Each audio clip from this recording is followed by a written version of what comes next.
Good morning, Hampton Roads. How's everybody doing today? And welcome to Virginia's only local real estate investing podcast, where we get to talk about local investors, local deals, and all things local. I'm your host, the founder of the Master Investor Academy and author of my best-selling book, Work Just Gets in the Way of Making Money, Scott Jelinek. How's everybody doing? If you have any questions, comments, things you'd like to discuss right here, or properties you'd like to sell, you can go ahead and text me at 757-699-4227. That's 757-699-4227. And again, if you're watching this on YouTube, if you can go ahead and click the like button, subscribe to the channel, click the like button, just so I know that you're out there watching. I greatly appreciate it. And if you are listening on the podcast, if you can go ahead and leave a rating and review, greatly, greatly appreciate it. Helps me get this out to more people. So it was my anniversary on Friday, and we ended up going out to dinner at Aldo's. I'm sure you guys know Aldo's over there at, I think it's called Promenade Shopping Center. It was fantastic. I haven't been there in years, and I don't know why. I've been there probably a half dozen times. It's always been great, but we had a long dinner, and they did something unique there. They had some kind of margarita, and I love margaritas, and it was something special where they took I forgot what that liquor's called. I can't even remember the name of it. We used to drink it when we were in Italy, but they made an ice ball out of it.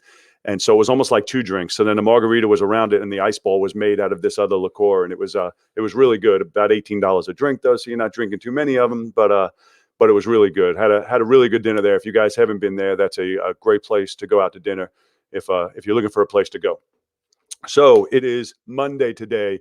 We had our Super Bowl yesterday. I'm sure you guys have watched it or heard about it, and it is really a testament. Now, I'm not a Tom Brady fan, not nothing for or against him, but I am a fan of winners, and to watch winners win and to watch somebody who's a champion is always a pleasure to do. It's always inspiring to see somebody who's that focused and that much of a champion. So you gotta think from where he's at now, it's not about the money. So we Googled, and I think his net worth was like $300 million, and his wife's net worth was like $400 million.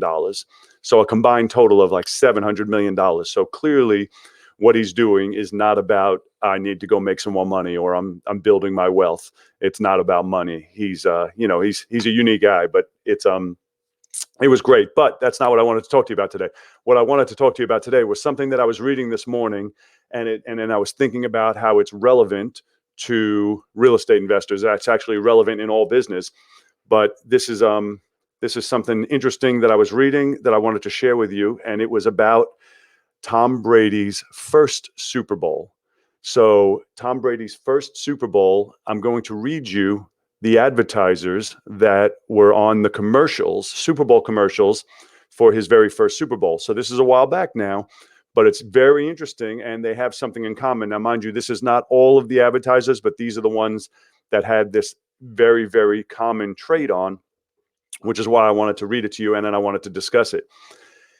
And as you know, the title of today's podcast was Change or Die. So then you're going to find it interesting to read, to listen to see who these advertisers were at Tom Brady's first Super Bowl. Are you ready?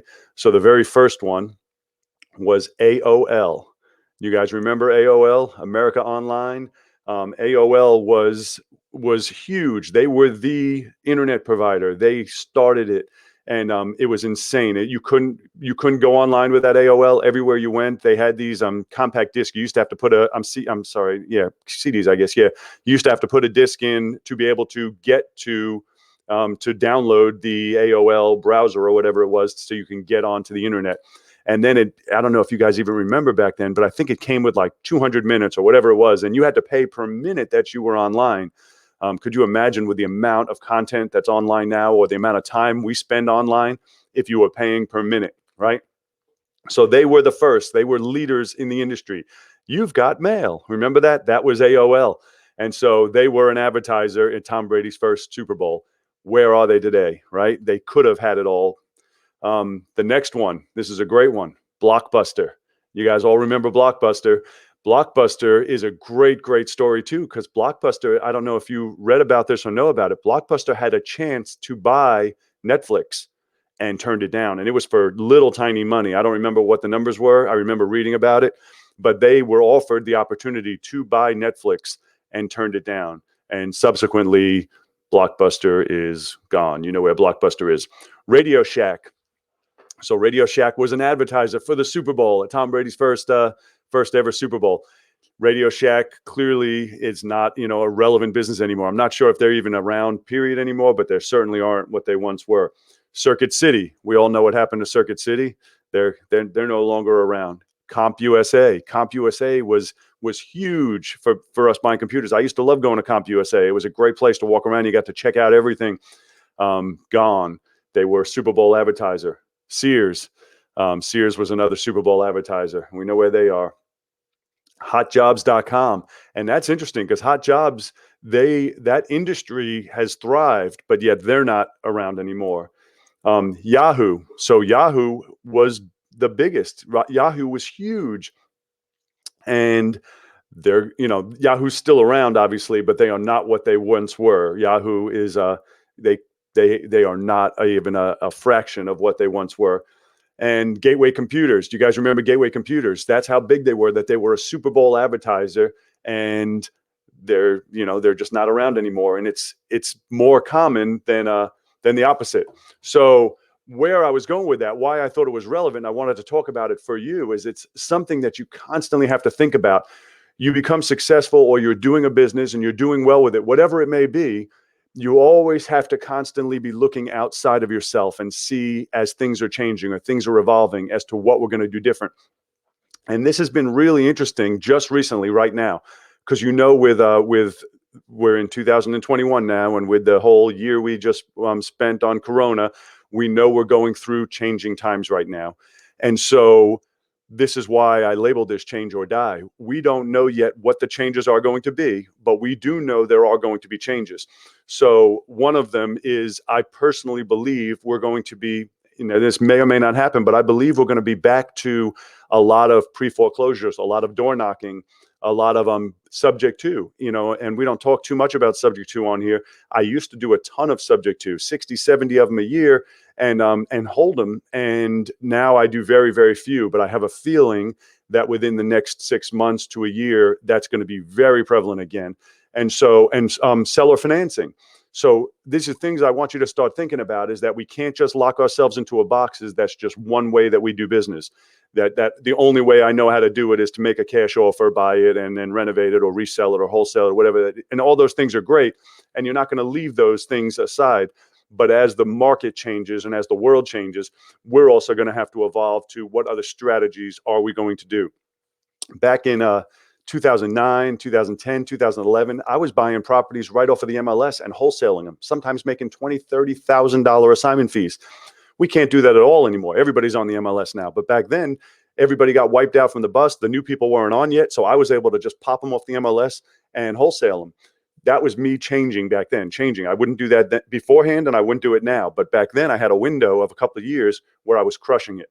Well, I feel like that's what we're moving into now, not with the MLS, but with, you have to start thinking about how you're going to change. What are you going to do different? See the market that's evolving, and then you're going to adapt to it. Adapt or die. You're going to have to overcome it. There's going to be changes. I think a big one, and again, I'm speculating, but I think a big one coming in the near future is going to be buying occupied properties from tired landlords with non-performing tenants. I really think that's going to be a big hot spot for properties, to buy occupied properties with non-performing tenants, where the landlord is over it, can't get them out for whatever reason, with a lot of stuff going on with these eviction moratoriums, can't get them out and just wants to sell as is and be done with it. So these are things for you to start thinking about, is what is the market changing? How is it evolving? What are you going to do different? And it doesn't mean anything today, but it's something you have to keep looking forward. What are you going to do different? What are you going to do to adapt? What are you going to do to change to this new market as we move into it? So that's all I want to talk to you guys about today. That's all I got for you. I just wanted to put that in your head, to start thinking about We can't just live in one tiny little bubble. We're going to have to start changing as the market changes around us. So that's all I got for you guys today. I am working on locking down a date so we can do an event again, probably maybe the end of March, mid-March. We're not sure yet. It's got to be real small still, 10 people. So I'm trying to lock it down. I think I got like 6 people already text me trying to get a date. So as soon as I have that locked in, I will let you guys know. And other than that, I wanted to thank you guys again. Give me a thumbs up on it so I know they're out there watching. Thank you for watching and listening. And do something today that your future self is going to thank you for. And you'll thank me in the future that you listened to that and actually did it. And I look forward to seeing you guys tomorrow. Have an absolutely fantastic